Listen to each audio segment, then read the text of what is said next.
We're just about to start an endovenous laser procedure, and I'm making sure that I'm scrubbed up. Myself and the scrub nurse, we wash our hands very thoroughly with antiseptic solution. It's so-called scrub, and we do this as a sterile procedure, so both myself and Pam will be gowned. We've got theatre gowns on. They're sterile and they cover us completely, and we're also wearing sterile gloves. We will then very shortly clean the leg of the patient who's going to have endovenous laser with an antiseptic solution. We use an aqueous solution as opposed to an alcoholic solution.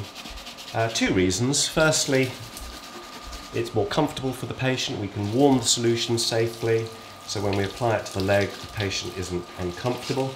And the second reason is that alcoholic solutions are flammable, so there's a potential risk there which we can avoid with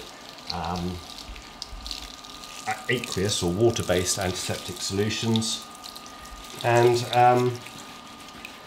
another reason, of course, is that particularly the groin area, alcoholic solutions can be very uncomfortable, very stingy. So we prefer at the VeinCare Centre to use aqueous solutions which have been warmed. The patient's comfort is paramount. It's a very effective antiseptic, and over the last 12 years now of doing procedures under local anaesthetic and using that solution, we've had no infections. So we take infections very seriously, and we scrub thoroughly and don theatre gowns and sterile gloves. So Pam is already scrubbed and draped, and she has prepared the trolley in advance of my coming into the treatment room, and she's also very kindly opened the disposable gown and gloves for me. I'm just thoroughly drying my hands now before I put the gown on. This is all disposable, single-use gowns and gloves, so they're thrown away at the end of the procedure. Jane is going to tie me up at the back.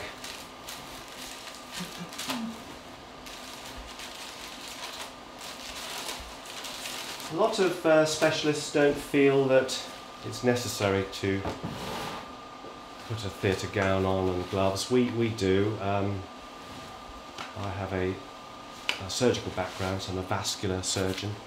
I'm used to doing procedures with gown and gloves on.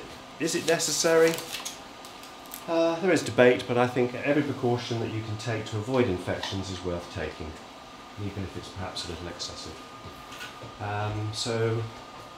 We're going to clean the patient's leg now, and when we next appear in the video, we'll start the procedure with the patient cleaned, draped, and a nice sterile field where we can conduct the procedure in an aseptic, sterile manner without the risk of infection.